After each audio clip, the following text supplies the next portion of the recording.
Okay. And the thing which I wanted to tell is that I have also done all, 6 7 days workshops, which is used to be organized by joint collaboration of AICTE and UGC for universal inculcation of universal human values in higher education. Yeah. Stage 1, stage 2, stage 3 I have done. So it's my, favorite thing to learn and to inculcate in my personal and professional life. And that's why I also registered myself for this workshop also. So two things I just wanted to share, ma'am. One is that, you know universal, this human values is something which is, I think, is not a subject like we can teach to someone, or we can learn from someone else. This is a kind of thing which has to be started, which must be started, or which must be initiated within ourselves only. If we ourselves are the embodiment, if we ourselves are the role model to inculcate, to integrate all kinds of human values within ourselves, in our behavior, in our language, in our thoughts, in our beliefs, in our principles, then automatically we will reach to a stage where we won't have to teach such kind of moral values to our students or someone else, because the people and the students who would be interacting with us, if we ourselves are also the role model and expressing all those human values in ourselves, then automatically it will be conveyed and delivered to other people also. They will come to realize this thing that, okay, this man is behaving in that kind of manner, is having that kind of principles, is using such kind of values, such kind of principles, such kind of tone in his language, and such kind of behavior, manner, attitudes he or she is expressing always in his both professional and personal life. Then I think, being a role model and being an embodiment of expressing such kind of human values, I think is the best way to teach, to deliver the things to other people. And I always try myself to do that by inculcating and integrating all these values within myself first, and then automatically I feel it used to be delivered to other people also, and to my students also in my school. Okay. That is what I just wanted to show. It's a great thing, and I always used to give utmost importance in my both professional and personal life for such kind of human values. That's very nice, Sunit Sathi sir. Ji, Uh, ma'am. And Very nice I to know. also have one question, ma'am. Yeah. One question. The email which we received for this workshop, there was something mentioned that are we also going to get some kind of certificate for this workshop?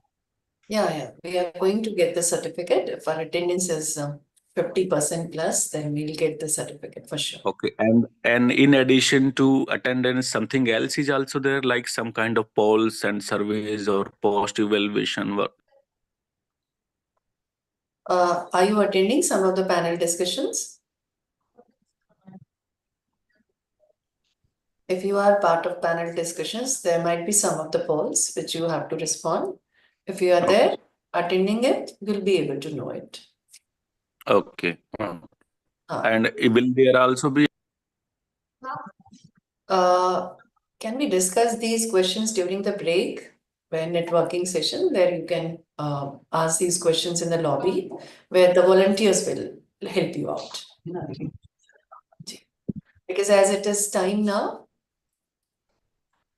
we need to start with the session.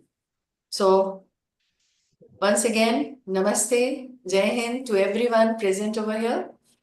It's my pleasure to welcome you back to the 9th Online International Conference on Universal Human Values in Higher Education. Our conference theme, Value-Based Education for a Humane Society, aligns seamlessly with the United Nations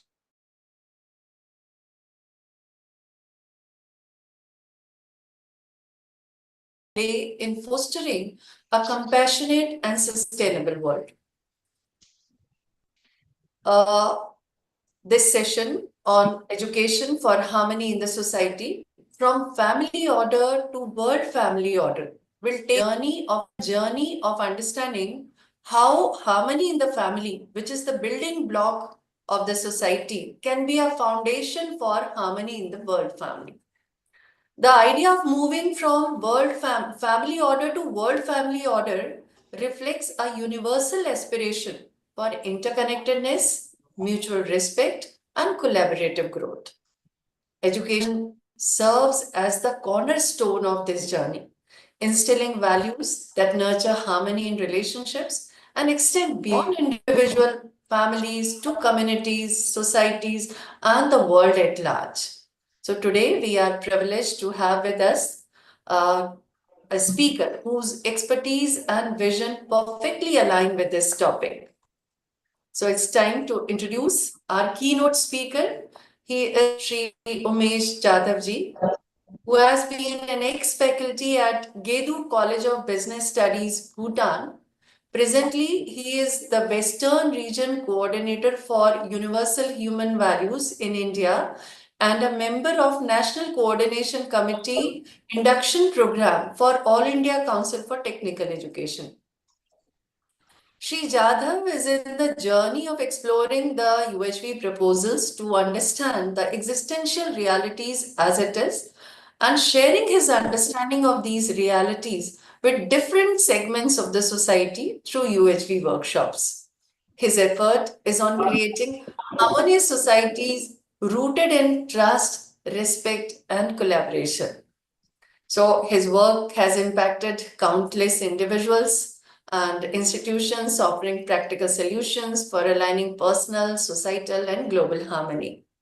So it is with great pleasure that I invite Sri Umesh Jadhav to deliver his keynote address on harmony in the society from world family order to world family order. Over to you, Umesh Bhaiya. We would like to listen to you, the keynote address. Ji Bhaiya. Thank you, Dr. Manishi. Thank you, Bhaiya. Welcome. Namaste and good morning to everyone. Uh, Welcome to the second day, the third keynote of this international conference.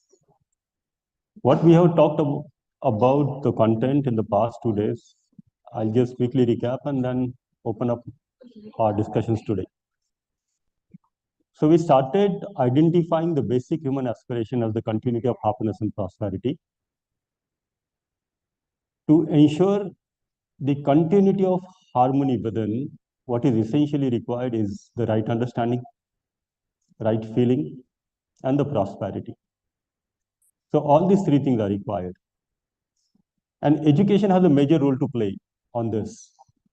The role of education is to develop the competence to live with definite human conduct, which means a human being is able to live in continuous state of comfort within, the harmony within. Also able to interact with every person to whom he comes in contact with the feeling of relationship. For example, the family member, the member of the organization, the member of societies, the member of the workplace.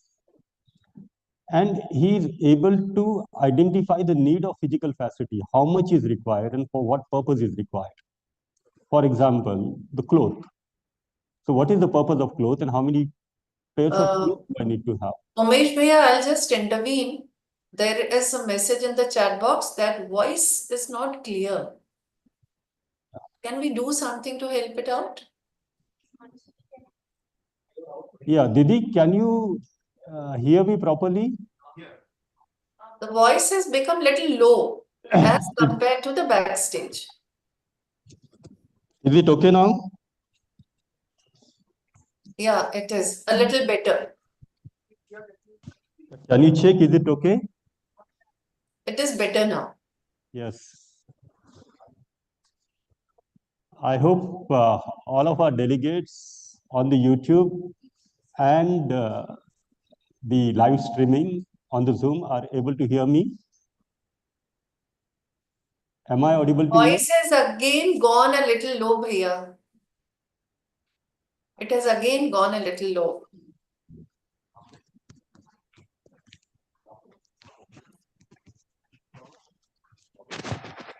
I'm clear and audible. This is what I'm getting response from the chat box, but your voice is low. Yeah, is it okay now?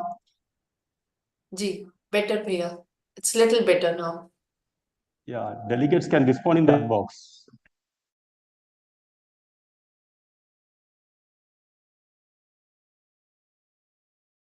Able to hear. Sorry for that inconvenience. And thank you. You know, it shows that each of the delegates are putting full attention in listening. So what I was saying that in the day one, Ganesh Bagaria ji has focused on finding the basic human aspiration as the continuity of happiness and prosperity.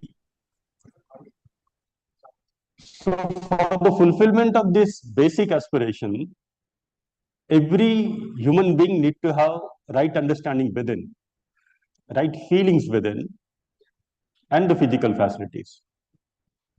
So right understanding about the complete expanse of our being, you know, starting from individual to the family to the society, nature and existence. With such a right understanding, each one of us will be able to live with the feeling of relationship with every single human being which comes in contact, and the clarity that what is the purpose of having physical facility, why this physical facility is required, how much physical facility is required. For example, cloth, right? So what is the purpose of putting the cloth on the body, and then how many pairs of clothes are required to protect the body? So all these three things are required. Then in the second keynote, delivered by Dr. Gopal Babuji, we discussed about the human-human relationship, and what we understood that the relationship is between a consciousness and another consciousness. The self has the potential of understanding, self has the potential of knowing. It's me who becomes happy, it becomes unhappy. It's me who have the feeling of trust and the mistrust. So I want to live with the feeling of relationship. Most of the time, I am in disharmony within, or the trouble in my family is not due to the lack of physical facilities, but it's due to the lack of fulfillment of relationship. So we need to create an environment of relationship in our educational institutions. We need to create an opportunity and the provision for our children who are studying in our schools and the colleges where they can understand the relationship. So if the education focuses on the development of clarity in every individual and the feelings of relationship in every individual, then every individual will develop the competence to live with harmony within, and then gradually the continuity of the harmony can be maintained. So this much we have discussed in the previous keynotes. Now, my responsibility to take you further, understanding the next level of our being, the society. So when we think about society, right, each one of us has got some sort of ideas about the society. We dream for a society. So there are these three statements on the screen. You can go through this statement. The statement number one, families living together in a relationship of mutual fulfillment. Number two, people living together but not in a relationship of mutual fulfillment. And number three, people living separately in opposition and struggle. So what you think? What is society? The statement number one, two, or three. And then where we are. So we don't have to Google, we don't have to refer so many books and text to understand what is society. Society is basically the families living together. Each of these family have identified their goal, and all these family together are putting efforts to achieve the common goal, isn't it? But then we need to understand two things. As a family, are we living together? Let us say there are 5 people in a family. each of these five do have the feeling of relationship for the others. Number two, as a society, are all the families living together? Or there is difference of goals, the goals are conflicting. So let us try and understand the meaning of it. If the family is living together in a relationship of mutual fulfillment, trying to achieve a common goal, that is what we can call it as a society. But then what happens if you go to a market? In the market or a bazaar, we see a lot of people. But the goal of all these people are differing from one another. So it's like a crowd. And then what happens on the battlefield, most of us are realizing it through internet, through television, through cell phones, or there are a lot of people are going through this situation even today, the battlefield where the goals are conflicting. So what is society and where are we today? It's a very serious question for each one of us and a concern for each one of us. We want to live in a society, but most of the times we are bound to be in the crowd or the battlefield. So to realize the aspiration of a human society, we need to identify a goal which can be achieved by the human being living in the society. So that we call it as a human goal. We need to have a societal systems to achieve this aspiration. So some foundational systems are also required. And number three, it is important to have the clarity that if we identify a human goal and there are societal systems to achieve this human goal, then what would be the scope for it? So these are the 3 points. The goal of human being living in a society. Number two, the societal systems required to achieve a human goal. And number three, the scope of this system we are going to touch upon in this particular keynote. So let us try and identify a human goal. Right understanding and right feeling in every individual. Health in every individual. Prosperity in every family. Fearlessness, the trust, justice in the society. Coexistence, the mutual fulfillment in nature and existence. So this can be a human goal. If we develop this right understanding and right feeling, which means the clarity about how to live a mutually fulfilling life and a fulfilling life within in every student, then the student would be able to ensure the harmony within, will be also able to understand the responsibility towards the body through the self-regulation. The feelings of relationship will help the students to live with the trust in the society. Understanding these feelings, recognizing these feelings in our interactions, and fulfilling these feelings, that is basically leads to the justice. So there will be justice in the society. And we will be able to understand that we are the part of the nature. So if you look into the whole nature, there are lots of different units, and these units can be categorized into 4 orders like physical order, bio order, animal order, and the human order. So we are the part of the nature. So as the nature is fulfilling towards us, we can understand the fulfillment, we can understand the mutual fulfillment and the coexistence, and we can live with it. So when we go identifying the human goal, there are these 5 things. Number 1, the right understanding and right feeling in every individual. Number 2, health in every individual. Number 3, the prosperity in the family. Number 4, trust, justice in the society. And number 5, coexistence, mutual fulfillment in nature and existence. And I hope you all are agree with this. What do you think? Do we need to add something else into this human goal, like the 6th point? You can think about it. What do you think? Is there anything which is unnecessary?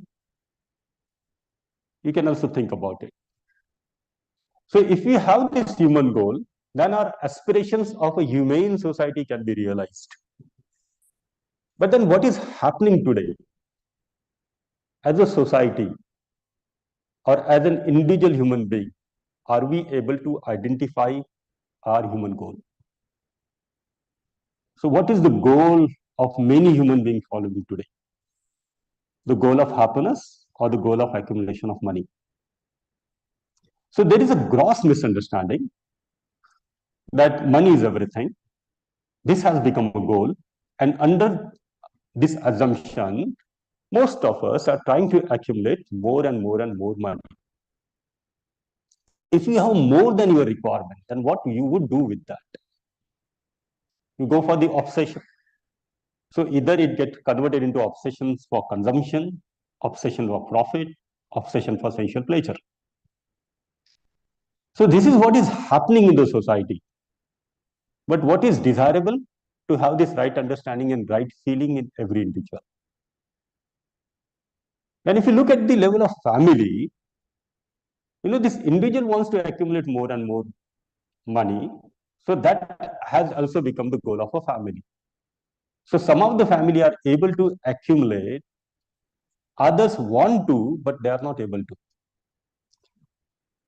So what is resulting into, because of this, is a gap between those who are able to accumulate and those who are not able to accumulate. So there's a struggle taking place. So to accumulate more than what you need, either you exploit the human being or you exploit the rest of the nature. So those who are getting exploited and those who are exploiting, there is a conflict happening. And because of this conflict, at the level of society, we get to see a lot of exploitation. We get to see many incidences of injustice. The fear is there in the society, resulting into war, terrorism, and whatnot. We are the part of the nature, but one assumption has gone into many of us. Like, let me ask you this two simple question. What do you think? As a human being, am I the part of the earth or the earth is for me? So am I for the earth or the earth is for me? Many times, we getting such sort of an inputs that the earth is for me. So if that becomes my assumption, if I accept to live with that, then I become the master. And I start having the mastery over the earth, which is resulting into resource depletions, pollutions. Like this morning only, there are a lot of things comes from the WhatsApp University. So I was going through one of the group of my friends, and the tourism advertisements are there, the promotion of tourism. So the ad that WhatsApp post basically says that why to enjoy the cigarettes and why to enjoy the cigar, to enjoy the same population, do come and stay in Delhi for some few days. This is what is happening today, right? The air is so polluted. The water quality has gone down. The land quality has gone down.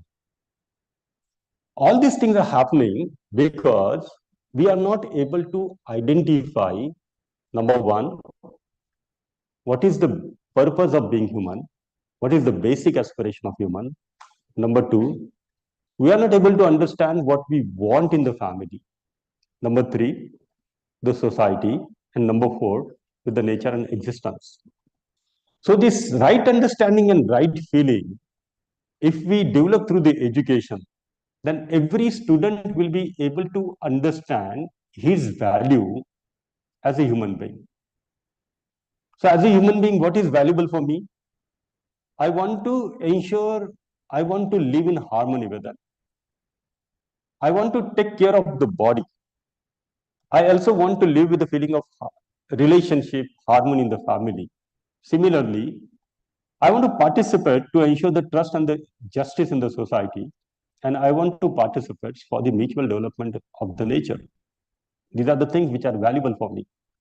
So if the education helps student through proposal so that the student can explore within and understand what is valuable for them, then the first thing would happen, and that is the development of right understanding and right feeling in every individual. And this is what each one of us are dreaming for. If you look into our missions, if you look into our vision, right, the missions of our colleges, university, the mission and the visions of the government, the mission and visions of United Nations, everybody is dreaming about it. The sustainable development goals of United Nations. I mean, if you look into all these sustainable goals, then we find that it focuses on the same thing. But to achieve the sustainable goals, which are mentioned by the United Nations, what is required is the development of clarity. Because who are going to achieve these goals? If I do not have the clarity that I am responsible for the body, then the doctors or the medical people, they can't perform their duty alone. They are there to help me, but it is me who need to understand. So if education focuses on development of this clarity about how to achieve these sustainable development goals, then these goals can be realized and we can be in a harmonious society. But for that, this is essentially required. It is required to identify a human goal. The human goal with right understanding and right feeling in every individual, health in every individual, prosperity in every family, fearlessness, trust, justice in the society, and the coexistence in nature and existence. So this becomes our goal. Now you tell me one thing, if we want to achieve this goal, if all these 5 things are important, then what becomes the topmost priority, the most important thing? You can respond. Yes, obviously the education becomes the most important thing. The education systems become the most important thing because through education, we can develop this right understanding and right feeling in every individual. So if we keep working on right understanding and right feeling through education and sanskar, that will naturally reflect into health in every individual. How it would be naturally reflect? Because the students will be able to understand that they are responsible for their body.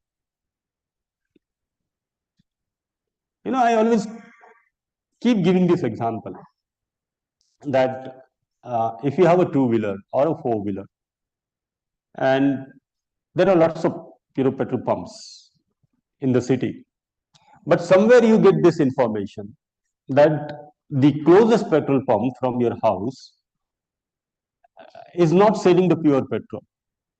So let us say it is just half a kilometer from your house. And there is another petrol pump which is 5 kilometers from your house, sells a pure petrol. Tell me, if you want to fill the petrol tank, where you will take the vehicle? To the nearer petrol pump or to that far, which is 5 kilometers away from you? No need to have so many logics, right? Easily we understand. Where will take? Very good. So I'm asking, the people sitting here also, and each one of them, they are saying that will definitely take the vehicle to 5 kilometers. Why? Because I'm very careful about the engine of my vehicle, the durability of my vehicle, right? It will go for the longer time. So yes, The some are maintenance also cost. responding that we'll go to the nearest one. Very good. Yeah. Here also some sort of responses, sort of a similar responses. So if I taking a decision to take it to the far, because the maintenance cost of the vehicle will be reduced, the durability, the engine will stay for the longer time, and I can ride the vehicle, right, for the longer duration. If I'm so careful about my vehicle, how about the body? Correct?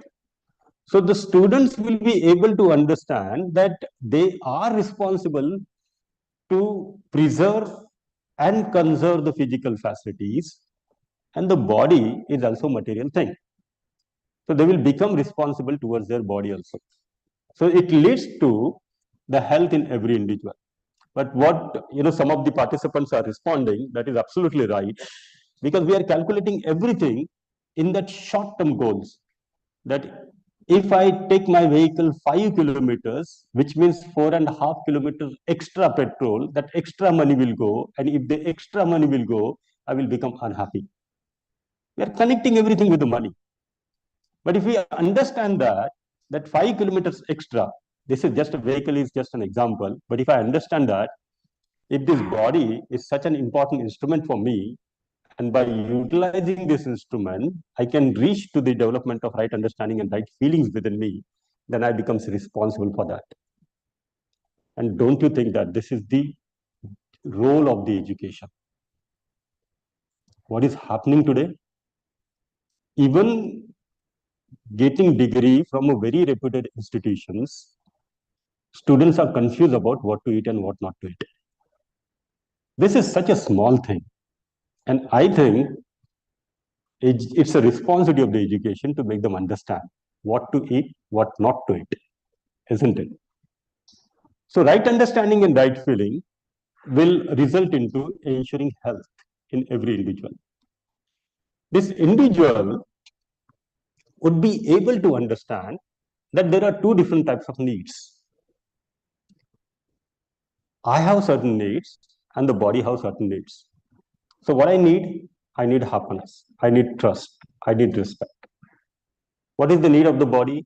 The food, the clothes, shelter, shoes, sunglass, sunscreen. All these things are the need of the body, correct? But then when you look into the need of the body, they are not continuous in time. Like I had breakfast this morning and I would have lunch in the afternoon. In between, I may drink, couple of glass of water. So neither I drink water continuously, nor I eat food continuously, but whether I'm drinking water or not drinking water, while eating the food or even after eating the food, I need that happiness with it, that harmony with it. So the students will be able to understand the need of the body is for the body, to protect the body, to nurture the body, to do the right utilization of the body. So that way, and having or producing more than required thing, required physical facility, that makes us prosperous. The moment I'm able to see that I have clothes and I have enough clothes, you feel prosperous or deprived. But despite of having number of clothes, if there is craving for more and more clothes, is this deprivation or prosperity? So basically having more than required, that is the meaning of prosperity. So right understanding and right feeling will lead to the feeling of prosperity in every individual. Right feelings. So the right feelings of coexistence, right feelings of harmony, right feeling of relationship, which will help each one of us to live like a human being with other human being. And that is the meaning of justice, right? The mutual fulfillment. So it will lead to the fearlessness in the society. The right understanding and right feeling in every individual would also help us to understand the mutual enrichment of the nature, and we'll participate into it. So this is what to do. If you look into this human goal, that is what to do. But then the another important part, how to do it. So we need a societal system, a foundational system. So these are the societal systems in a human society. Number one, education and sanskar. Number two, health and self-regulation. Number three, production and work. Number four, justice and preservation. And number five, exchange and storage. If we work on this five system, then this human goal can be realized. Let us try and understand what is the meaning of education. Is the education and the information same? Is understanding reality and facts are same? So education is basically to develop the clarity about human being. So what is the meaning of human being? The human being is the coexistence of self and the body. There are needs of self, the continuity of happiness, the need of the body, the physical facility. The need of the body gets fulfilled by physiochemical things, but the need of the self gets fulfilled by right understanding and right feeling. And that is the meaning of education. So it means to get the right understanding about an individual, family, society, nature, and existence. This is the meaning of education. Now, whatever the education I received, based on my education, I prepared. I prepared for my living. I do the practice for my living. So that practice part, the preparation part, which includes the technology, that is the meaning of sanskar. So education leads towards the development of sanskar. So if we work on education and sanskar, then the first goal of right understanding and right feeling will be achieved. Through this goal, we are talking about the graduate attributes. We'll be able to achieve those graduate attributes like the students would understand the holistic vision of the life. They will get the clarity about their social responsibility. What is happening today? The society has so many complaints about the students, and the students are also part of the society, and the society is also students. Each one of us are learning. But then we have so many complaints about the students that the today's students are not able to. As a parents also, as a teachers also, many times we starts with this particular sentence. They are not able to. So they are not able to do these things. They are not able to have this holistic vision of the life. They are not able to have this responsibility towards the society, responsibility towards the family. So the common qualities of graduate are basically the holistic vision of life, the socially responsible person, environmentally responsible, ethical, who exhibit the ethical human conduct, health and hygiene awareness, and respect for excellence and the gratitude for all. So these are basically the common qualities of graduates, and these qualities can be ensured. These qualities can be ensured in each of the graduate by having this right understanding and right feelings. Can you click there?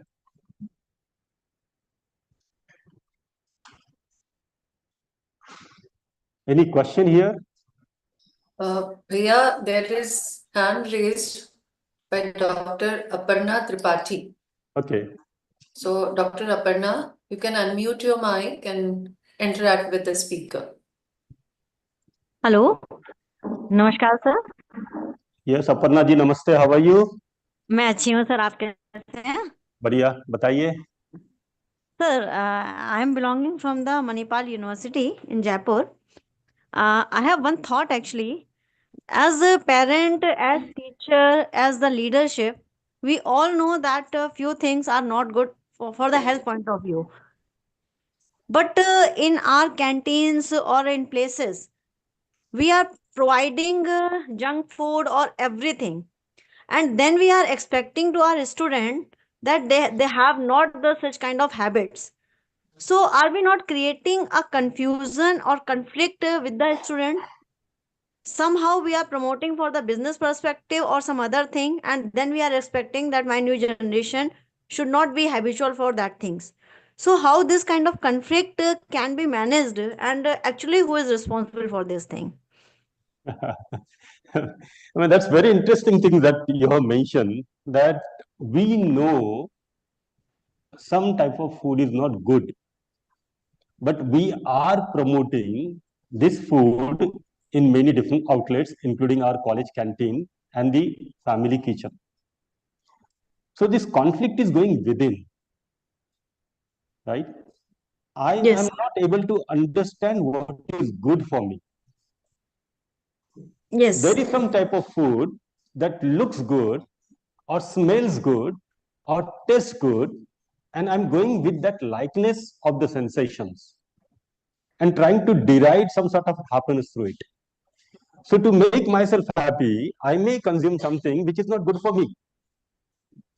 Yes. But if the education brings this clarity that what is the purpose of the food, so the purpose of the food is to nurture the body. Then Correct. then only we'll be able to understand that the food which will nurture the body is good food. Ji. And only such food will be promoted through our outlets and in the family kitchen. Correct. Is that okay, Ji? Yes, sir. Yes. Actually, yes, sir. Sometime Yes. to praise someone, we promoting such kind of thing, but actually, most of the people knows this thing that what is good or what is bad. But still, for just for the so-called happiness, we are providing something to our children or kids or some. Very So I true. think, yeah, Yes, very true. So we are promoting, right? We are promoting. But once we get the clarity that what shall be promoted through our education, so that each of the graduates will have those quality and the attributes, then we would understand that the holistic vision of the life shall be promoted through education. The yes, sir. social responsibility shall be promoted through education. So Correct, sir. when our education content would be based on all these things, then only each one of us will have the clarity that what is good for us, what is not good for us, what is right for us, what is not right for us, and we'll promote the same thing to the children, to the next generation. Yes, sir. Thank you for your question. Thank you so much, sir. Thank you. Thank you. Here I would like to add one more question. This is from a faculty Jyoti K.A. from Mahandia, Mysuru. What are the potential consequences of prioritizing individual goals over collective goals within a society? Can you please repeat the question, Didi? Ji bhaiya, what are the potential consequences of prioritizing individual goals over collective goals within a society? Yeah, thank you. In fact, we have individual goals and we have collective goals. But then who is the one who is having this goal? It's an individuals, right? So the collection of individual is a family, collection of family is a society. So the goals are getting set by an individual. If individual has the clarity, which means if a human being has the clarity about the goal, what is the human goal? Then it becomes a collective goal. So all such individuals will take the collective efforts to achieve a common goal. What is happening today that we are not able to identify our goal as an individual goal. So the individuals are failing to identify the goal because the goal being set by indirectly or directly through many sources, including education, that is differing from our basic goal. So the moment I ask this question to myself, that do I want to be happy or unhappy? Do I want to be prosperous or deprived? That sets my individual goal. So every individual can set the goal through the exploration, self-exploration within, and that will become a collective goal. And each one of us will put efforts together to achieve the collective goal. Is that okay? So this right understanding and right feeling in every individual is required, and that is the job of education. That's the role of education. Now let us look into the health and self-regulation. What is the meaning of self-regulation? So the clarity, the feeling, the feeling which comes out of the clarity that I am responsible for nurturing, protection, and the right utilization of the body is self-regulation. If an individual has this clarity, would take care of the health of the body. So basically, this morning when I got up, I thought of coming here and having an interactions with you. So it's I who thought, the self has thought. The body is also able to, and communicating through the body, which means at this moment, the body is healthy. So when the body is able to act according to the consciousness, and all the parts of the body are in harmony, they are in order, that is the meaning of health. So both these two things are important, the self-regulation and health. But what do you think? Out of these two, again, which one is more important? So the self-regulation is more important. And education can take lead role in development of this self-regulation in every child. Through understanding human being as the coexistence of self and body. See, what is happening today, most of our the confusions and the assumptions are because of we think that the body is only there. And as long as I am doing something for the body, my purpose is getting solved. But then this clarity that there is a self, there is a body, there are two different types of need. I want to be happy. There's a need of physical facility to the body. If you look into the need of happiness, it is continuous.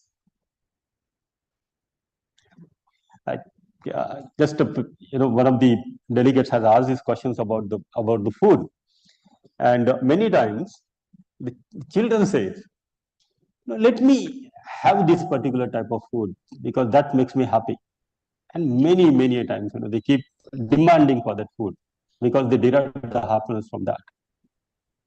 I think we need to ask a question to them that by eating this particular food, you can become happy, temporarily.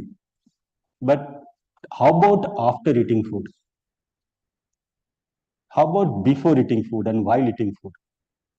So if you look into the need of the happiness is continuous in time. And it is qualitative. I'm happy. The lack of happiness leads to unhappiness within me. This gets fulfilled by the right understanding and right feeling. So the role of education is to fulfill the need of the self. That means the need of the right understanding and right feeling. So when we look into these two different things, the two different units, the self and the body, then we understand that the self has a potential of understanding, knowing, assuming, and the body works according to the self.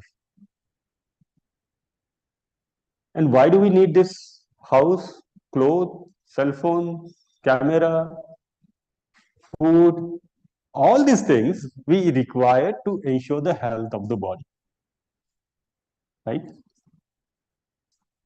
So now just keep reflecting on this particular thing. Whatever we consume as a physical thing, the physical facility, what is the purpose of having it? What is the role of it? Then we understand the role of the physical facility is to nurture the body, is to protect the body, is to do the right utilization of the body. Do we need all these things continuously or sometimes? And then I have the responsibility towards the body. So I fulfill this responsibility towards the body by having some sort of program to ensure my health. And what that program could be, I work on my intake and daily routine because these are the two major issues. But if I work on my intake and daily routine, that becomes my healthy lifestyle. With this, little bit of labor, walking, jogging. I remember as a kid in the school, we used to do that physical training, the PT classes. So I can do that PT even today, no matter what age of the body is. And exercises. Then the postures for the regulating internal and external organs of the body and regulated breathing. I mean, that's a very interesting thing. Last week only I was talking to some children and I asked them, "Are you breathing?" So they said, "Yes, we are breathing." And I asked them, "Your breathing means what you're doing?" So they said that we are inhaling oxygen. I said, "Okay, can you feel it? Can you witness your oxygen? Can you become aware of it?" They said, "Yes." I said, "Okay, do it and tell me uh, at what level of the body you're taking this oxygen inside." And they observed it and they said, "Throat." Some of the answer is lungs. And that is what is happening today, right? We say that I'm so busy that I do not have time to breathe. So I need to focus on my breathing, regulate my breathing. The 1, 2, and 3 are very important part to ensure the health of the body. If these three things are being ensured, then number fourth requirement, the medicine, that goes down. The dependency on the medicines minimizes. But body is a physical thing. It may have an impact of the viruses around, the environment around. So if required, we can go for the treatment. This understanding would help us to achieve the sustainable development goal of the physical health set by United Nations. But if we do not have this understanding, then tell me, no matter how much we just focusing on the physical health without getting the clarity about the mental health, can we as a society be able to achieve the sustainable development goal of physical health? So these are the questions. Number two part is the prosperity. Right? There is so much of talks about the poverty. There is so much of talk about not having and having the things. But the clarity would come only when how much physical facility is required and why the physical facility is required. Ask this question to yourself. What is the purpose of water? What is the purpose of food? What is the purpose of clothes? What's the purpose of mobile? What is the purpose of house? Then we would understand a definite purpose. So identification of required physical facility would happen. And with that, I would also be able to identify how much physical facility is required. So the physical facility is required to keep the body in a good health. And this need can be identified with the clarity that it is required for the body. So we can understand the meaning of prosperity, and we can also try to do the assessment that why we are not feeling prosperous today. Because the feeling of prosperity can come with the clarity that I have more than my required physical facilities. So having or producing more than required. But then who is going to have this clarity? I'm going to have this clarity for myself. You're going to have this clarity for yourself. But then what is happening today? I'm deciding how much physical facility I required based upon how much my neighbor has. Correct? So I go to the college and I see that my colleagues are wearing different dresses every day, different types of dress every day, and then I get influenced, and I go to market and I buy those things. Yesterday only there was a talk going on, and one of the faculty mentioned that minimum 4 times in a week go for the shopping. I'm not going to mention he or she, right? It's the same thing for he and same thing for she also. But 4 days in a week, I'm going for the shopping because every day I need to wear a different thing, a different color. And my pattern of the dress and my color of the dress should not be matched with any of the person who is there in my organization. And how many people are there in the organization of 5,000. So am I deciding for myself or somebody else is deciding for me? I'm getting influenced with. But I can have this clarity. Whether I'm putting red color, pink color, blue color, white color, it is going to protect the body. So the moment I have this clarity that the physical facility is required for the body, the cloth is the need of the body, and the cloth is to protect the body, then definitely and surely I can do the quantification of how many pairs of clothes are required. 10 pairs of clothes, 20 pairs of clothes, 30 pairs of clothes. It may be different for the different people, but I can do my assessment. And once I'm able to see that my cupboard is having more than my required clothes, I feel prosperous. And then those 4,999 faculty members or the people who are there in the campus, they would never influence me. In fact, I may start having an influence on them, because the person with the right understanding and right feeling can only create the right impact and the influence. So the prosperity, identification of required physical facilities must. And then ensuring the availability or the production of more than required physical facilities. And that's the reason, whenever we see a prosperous person, the prosperous person always think of nurturing others. Whereas the deprived person may think of exploiting others. I remember one of my college days, I was in NSS. So once we went for the construction of a road, it was just 1 kilometer road in the summer at the NSS camp. So one day, me and my friend, we bunked from that road construction activity. We went to some other place, and then we came back during the lunchtime, and the food was over. So we went to the NSS coordinator, and we started complaining. There is no food. We are hungry. How can I get, we get the food? And then he said that you were not there during the lunchtime. You missed the food. The food is not there. Maybe you can walk on this direction. Go on this direction. You would see something. So my friend, we started walking.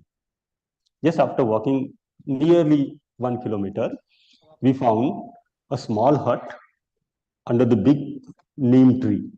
Nice, shady, cool place, right? We walked towards that hut. It was afternoon. I still remember many things. In the afternoon, the door of that hut was opened. Whereas for us, whether it's a night, afternoon, day, every time our doors are closed. But the door was open, right? I just peeped inside and I asked, is there anyone inside? So a motherly lady, she came out and she asked, yes, what do you want? That was the first question. What do you want? So I introduced myself and I said that we are here for the construction of the road. Thirsty. So can we have a glass of water? So she said that go and collect this water from that earthen pot. It was there underneath of the neem tree. So we went there. We had that water, nice, clean, pure, cold water in the hot summer. What else you want? And then we relaxed. We relaxed there for 5 minutes. And after that, what we saw, that lady came out with a plate in her hand, having a chopped piece of onion, 2 green chili, red chili powder with little bit of oil, and 1 roti made up of millets. In Maharashtra, it is called bhakri. So she came, and then she simply offered to us. And then I said, I never asked you for the food, right? And she said that, this is the lunch time. If you are thirsty at the lunch time, which means you are hungry at the lunch time, eat it. The way she said, eat it, so that feeling has reached to us. Tell me, that lady is prosperous or not prosperous? But then sometimes what happens, we go to somebody in a big Bangalore, we are going there for their work, and you are there, let us say around 12 o'clock, and the work get extend till 3 o'clock. You keep talking about the things. The people are hungry, but none of them would have the guts to ask, are you hungry? We are also hungry, so let us eat together. Tell me, is this prosperity or deprivation? So the feeling of prosperity is having more than required physical facility. The moment I have this feeling, I'm prosperous. But I do not have. So despite of, let us say, collection of 1,000 clothes in my cupboard, if every time the advertisements or the neighbor or the relatives keep tempting me to have it, that's prosperity or deprivation that each one of us can think about it. So what is the gross misunderstanding today? Yes, Didi? May I ask a question? Yes, please go ahead. Yes, yes. So, we human beings, we have to live our life with the right understanding and with the relationship with the others. But sometimes I feel that means it is my view that I want to know your view on this. That up to some extent, uh, are the systems responsible for altering the human behavior? Because suppose I'm the teacher and I cannot pass the student by giving 1 or 2 mark. Poor student. Uh, I know that he or she is losing the scholarship. So because of the system, I cannot give the mark, and there I cannot show my human behavior. This is an example. So are the systems altering the human behavior? Ji bhai. Yeah, very true. I mean, when it comes to the influencing, an individual can also influence the system, and individuals can also get influenced by the system. Both these possibilities are there, and we have a whole lot of examples that there are many UHE volunteers who are working for the development of right understanding and right feeling, and slowly they are influencing the system, right? So such sort of an example is also there. So let us keep it open, in getting influenced by the system or influencing the system. But when we talk about a system, the system is nothing but the human being. So if the human being is not living with the right understanding and right feeling, then that would become a system. So what we are talking about, that each one of us want to live with this continuity of happiness within and the happiness with the outside world, including the human being and the rest of the nature. So if we provide that opportunity to every student sitting in our classroom to explore these proposals and develop this understanding, then there will be a humane system, the human society. And such society can influence the human being positively. But for that, the development of individual human being is required. So those individual human being can also influence the system. But the third important part to explore, that do I want to get influenced by the external input, or do I want to decide upon my own self, on my own right? So each one of us want to decide on our own right. So education has this responsibility to develop this ability and the capacity to decide on own right, exploring and evaluating with that innate faculty which is there in each one of us. And we are referring that innate faculty as a natural acceptance. Is that okay, sir? Yes, yes. Yes, thank you. Thank you so much. So what is happening today? Like he has mentioned about the system. So what is happening today? That there is a gross misunderstanding in the system, right? In the society. So basically, that gross misunderstanding is there in the individuals. And what that gross misunderstanding? That the self is equal to the body. Then whatever is required for the body, that would become the need of the self. For example, cloth. So the cloth is required for the body, but then it becomes the need of the self. The self want to be happy continuously.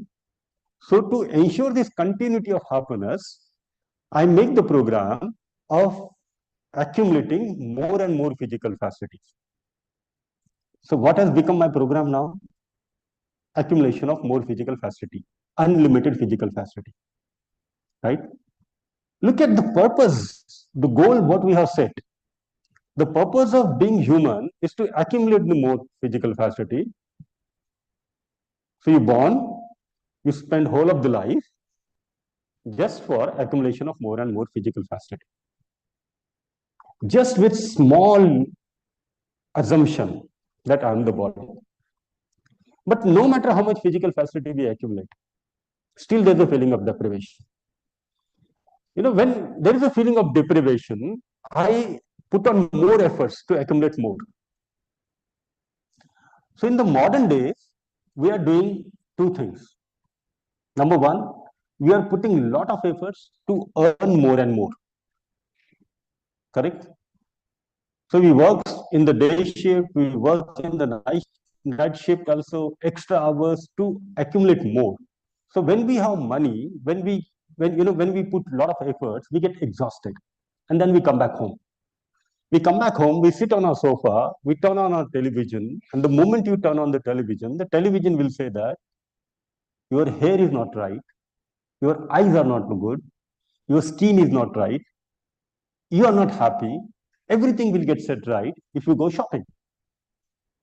And then we go to the mall and we buy the product. But even after buying the product, that feeling of deprivation is still there because the product is a physical thing and it cannot fulfill the need of the self. So I take more efforts. And this has become a loop. Now please check for yourself. Have you also caught in such sort of loop? If yes, do you want to continue with that? If no, what is required to do? If I do not want to remain in this loop, and if I do not want my child to be caught up in the same loop, then I need to create a provision.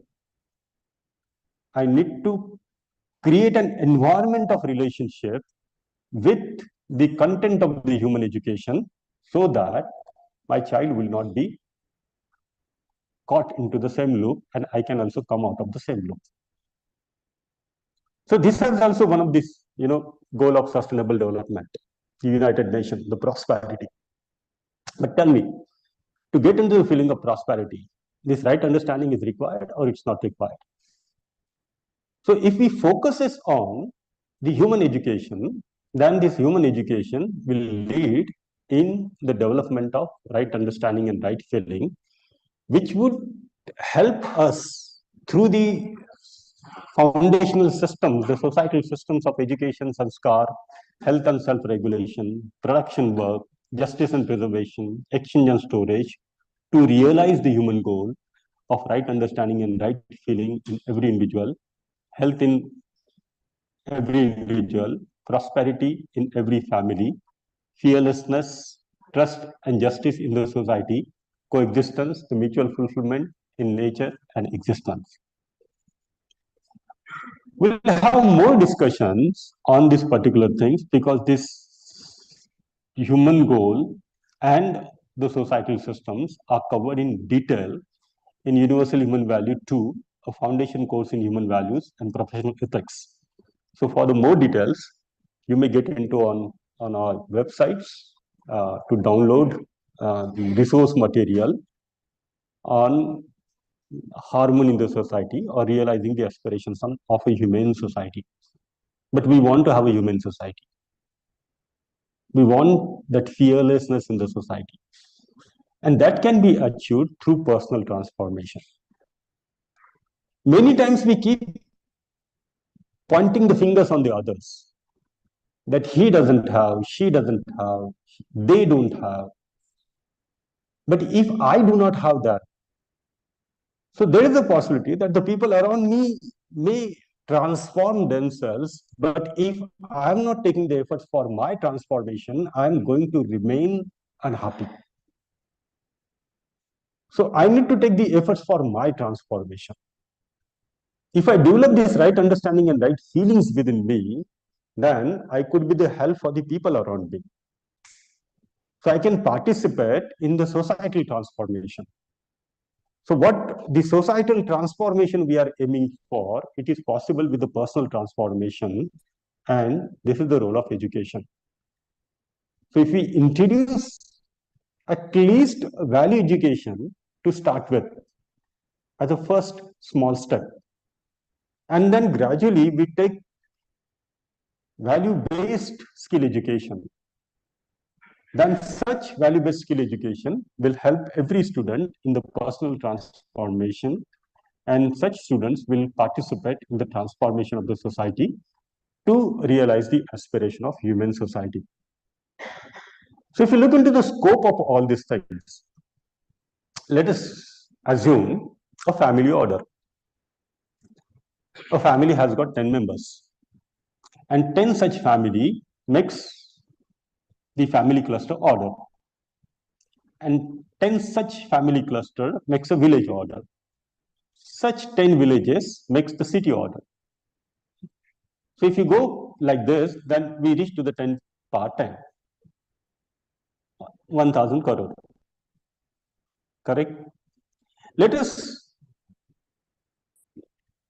assume, let's imagine that from today onwards, I will put a serious efforts on my development. And I may take like, let us say 10 years. Is that the okay expectations? 10 years? We are not saying 1 year, 6 months, 3 months, 3 years, 10 years. And in the next 10 years, if I could be help only for the 10 individuals, then in 100 years, this right understanding and right feeling can be developed in 1000 crore people. And the population of Earth, the human population on our Earth today is nearly 850 crore. So 85 years. But if we take up to the mainstream of education, if our school education, the college education, the university education becomes the value education and then value-based education, then the children are coming to the schools, right? They're spending minimum 15 to 20 years. And these 15 to 20 years will be enough, adequate to help the minimum level of clarity in the students. So the things which can happen in 100 years could be in 20 to 25 years. Now it's good that the policies of the nation, the policies of the United Nations also talks about it, but the nation and the United Nations together, if they seriously ponder upon the practicing tool and the implementation tool, then the policy which gets filtered down to the ground level can also be based on the harmony. And then such transformation in the society may be achieved in another 20 to 25 years. I mean, these are just our aspirations, right? But we aspire for that. What is important, whether it's going to take 20 years or 100 years, or more than 100 years or less than 20 years. But all those faculty members who are teaching this course, Universal Human Value 2, and seriously exploring into it. Let me ask this question to all the delegates and the panelists and YouTube viewers also. To develop this right understanding and right feelings within us, to live with the continuous state of harmony within, an unconditional feeling of relationship with the people around us and with the nature, what do you think? How long will it take for you? 1 year, 2 years, 5 years, 10 years? You can give your own answer. It's a good to see that each one of us are saying that it's going to take a long time, right? It is going to take a long time. So even if it is going to take a long time, more than 100 years, or if each one of us comes together on the same platform, collective efforts, it may be squeezed down, minimized to 20 years. But that is what I was saying, whether it's going to take 20 years or more than 100 years. But all those faculty members who are sharing this content by exploring within are able to see a very qualitative changes. Very qualitative changes. And they are influencing the students around them. So they are becoming a role model. And that is one of the crises today. The young people or young children are not able to have and follow a proper role model because they are not able to understand what is the meaning of role model for them. So we as a faculty, we as a parents can be the role model for our own children. But for that, the serious efforts for our own transformations are required. So through this personal transformation, we can lead and participate for the societal transformation. And that participation is the value, right?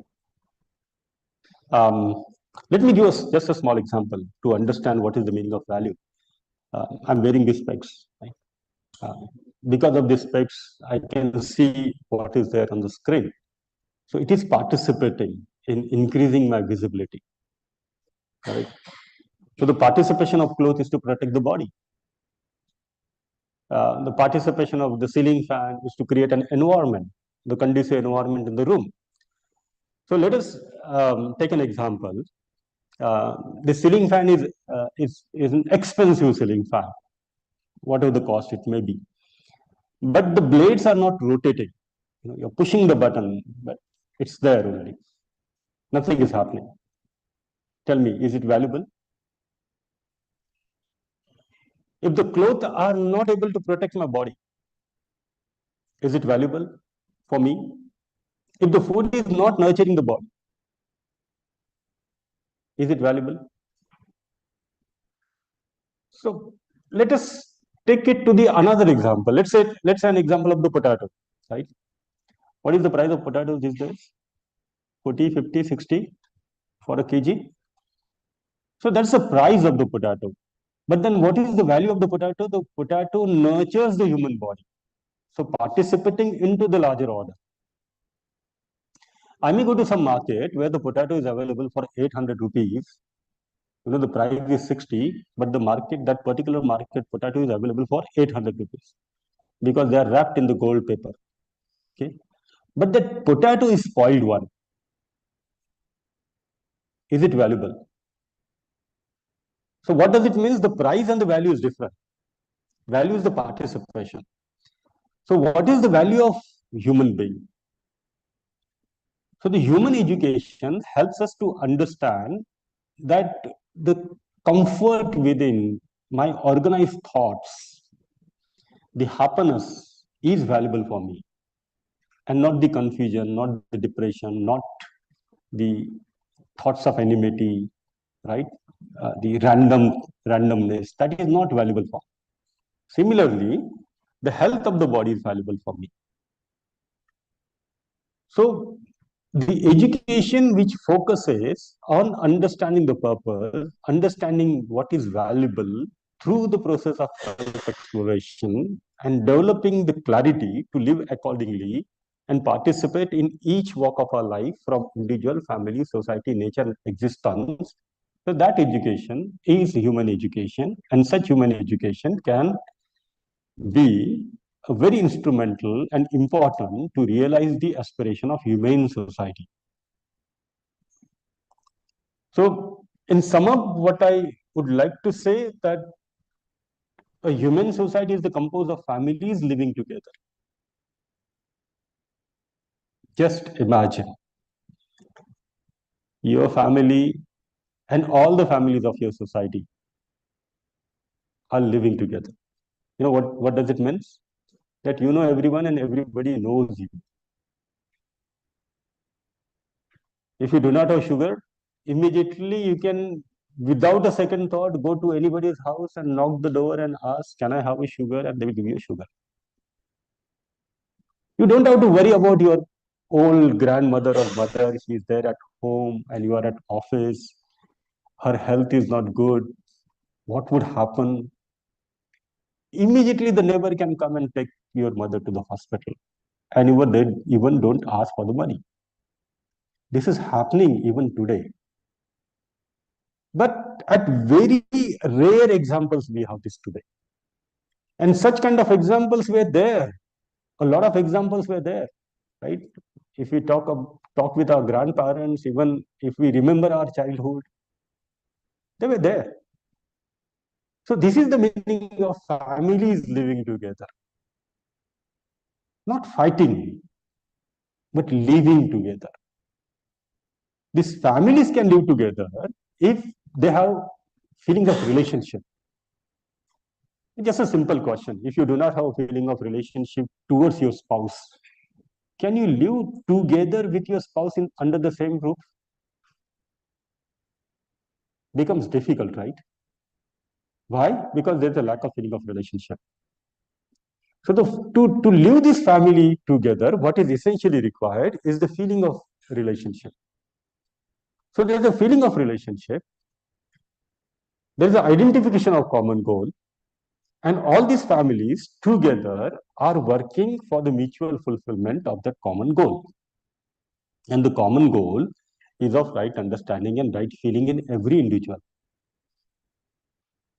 So my child and my neighbor's child and the child who is sitting in my classroom and every child of the world, this right understanding and right feeling is required.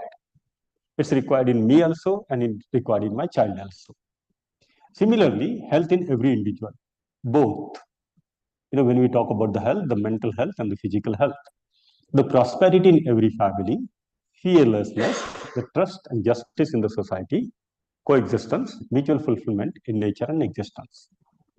So all the families are working together to achieve this goal through the systems of education, sanskar, health, self-regulation, production work, justice preservation, exchange and storage. Now you can take all those goals, sustainable development goals of United Nations, and then do this mapping. So you would understand to achieve the goals or to realize the goals set by the United Nations, the identification of human goal and the systems to realize the human goal, this is essentially required. Any question, Didi? Yeah, I would like to get concluding remarks or observations from Dr. Manish Gaur, Director IIIT Una. He is with us today. I feel the honor of inviting him to this 9th International Conference, Day 2, third keynote address. Sir, I welcome you on behalf of ICHB 2024 and would like to listen to your observations on this third keynote address. Dr. Thank you Manish. very much. Am I audible? Yes, sir, you are clearly audible. But may we have your video also? I have switched it on, but I don't know whether I am visible or not. No, not visible. I am really very sorry because today is not a working day at our institute, so I am sitting at my home and there are limited facilities available. Maybe there is some technical problem. So if I can continue without video, it would be Yeah. fine. We are happy that at least we can listen to you. Thank you. First and foremost, I must apologize for joining a few minutes late and missing some of the opening remarks that Mr. Jadhav had today. He has given a wonderful presentation, and I was in awe of all the points that he has made.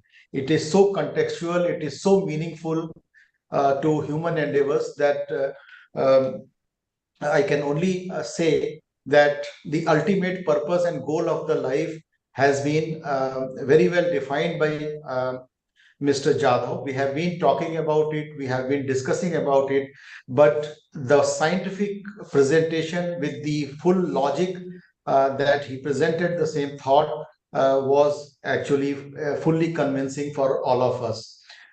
We must understand that for real happiness, in fact, these are the way forwards, that to satisfy ourselves, to inculcate a good relationship, and then only a beautiful, sustainable society can be built up. Otherwise, we will run one after another and we will continue chasing up for the physical needs, chasing for various other things, and it will never end up, and ultimately we will end up a very destroying society. Nuclear, for example, nuclear technology, which at one hand has a wonderful potential of supplying energy to every need of the society at a very cheap rate. If you look at France has got 93% production of electricity through nuclear plants, and it is one of the cheapest in the world. Cheapest to the extent that even the shopkeepers don't switch off the light during night hours, even after their shops are shut. So it is available in so plenty. On the other hand, nuclear technology can be so disastrous that we are seeing its potential challenges. war is already, in existence between Russia and Ukraine, and we every day fear that someday it could be a disaster. In past also we have seen that. Not only that, the recent advance, for example, drone is a very, very useful tool. I am sitting in the state of Himachal Pradesh. It's a hilly state. Every year there are natural calamities. A lot of, road blockages are there. A lot of landslides are there. And then there is a huge loss of, money, huge loss of lives. And there is a sustainable, not, I can say there is a unbearable challenge as far as human survival is concerned. And drone can be a useful technology, to deliver them medicine, to transport goods, etc., and to give some reprieve where physical means through road are not possible. On the other hand, the same drone is being used at the borders of Punjab to deliver drugs in our country. The same drone can be disastrous. We have already seen, the kind of situation going on between, Hamas, Israel, and Syria, etc. So always there are two aspects of every, education dimension that we have, particularly the technological dimension. It's question that how do we utilize, how do we understand? And for this understanding, which is useful for human society and lives, in fact, value education need is the most pertinent thing in our curricula, in our syllabus. And this particular aspect should be imbibed in our curriculum right from, when the child is born. And I say even when before, when a mother conceives a child, from there itself value education should be started, which is already, given in our shastras, in our epic stories, and so forth, when Abhimanyu learned so many lessons, when he was in the womb of Draupadi. So from there itself, value education starts. Value education is not something which can be transformed, which can be, imparted in overnight education. So it's a way of life, I would say. And to become it a way of life, we should imbibe in our lives, in our curriculum, right from when the child is conceived in the womb of the mother. So in this perspective, this session was extremely wonderful, and I am glad that my Saturday morning on a holiday was so wonderful that I request that you please share your presentation slides to all of us, because it was very difficult to memorize all the points that you narrated, but it was very, very convincing, very, very useful, and I'm sure everybody could have or would have benefited out of your presentation. So thank you, and it was a very, very useful and memorable talk that I have listened in recent past. Thanks. Thank you so much, sir, for your remarks, for your observations and reflections, which itself are enlightening. Rightly said, we have number of observations and reflections both on YouTube and Zoom live stream. So one, Dr. Dahlia says, in today's neoliberal society, when even education becomes market responsive, it will be immensely difficult for individuals to think and behave differently. So there must be a network of people working together. Then only it can be ensured. The kind of expectations we have, they can only then be ensured. And besides this, there is Siji V. Nambiar, faculty from Navi Mumbai. He says the concept of universal human value is there since the beginning of human era. Then why it is that we are still to achieve a perfect world with human values? Is inhuman value getting a superior hand over human value? And are we ourselves are to be blamed for it? So this is the question raised by CGV Nambiar. Though the time is over, Bhaiya, would you like to give a remark on it? Umesh Bhaiya? Yeah, I mean, it's very easy to understand if the inhuman behavior is increasing upon, which means we seriously need to look into the content of education. So what we are giving through education in our schools and the colleges, the children are coming, and when they come to the schools, they are totally surrendered to us. But all this primary education to the university, if the content is inhuman, then the inhuman behavior will increase. If the content is human, then the human behavior will naturally increase. So we need to look into this particular aspect, that what is increasing today. So this universal human value 2, the foundation course in human values in professional ethics, which basically covers understanding the basic aspiration of happiness and prosperity. It helps us in understanding the harmony in human being, harmony in the family, which means the human-human relationship, harmony in the society, harmony in the nature and existence. So at least these are our experiences. The students who are going through these courses and the faculties who are sharing these courses, they are able to, we are seeing the transformation in them. And as someone has said, that networking is required.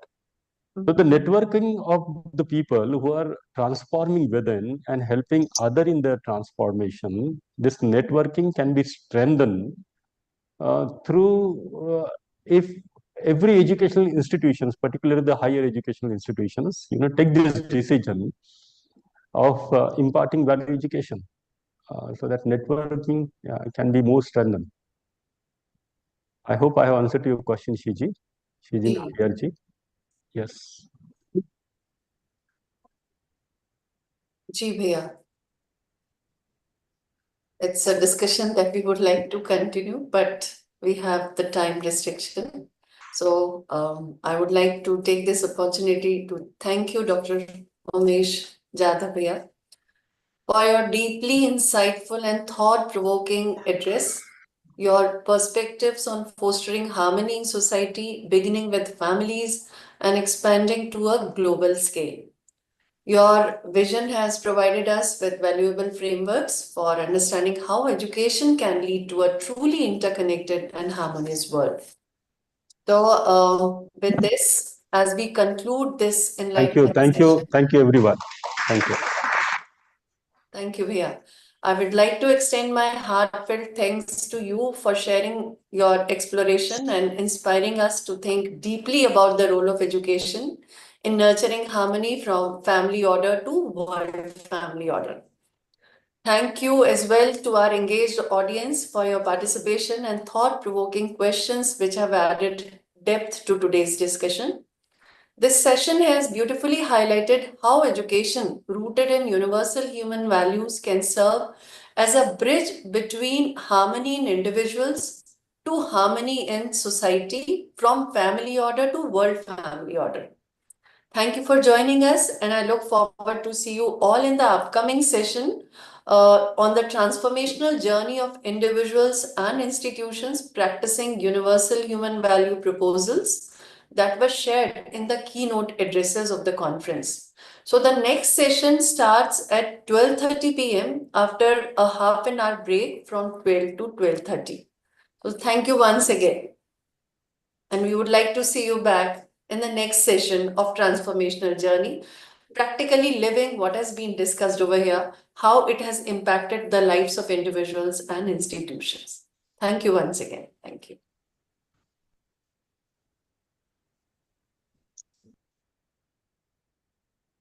We can close now here.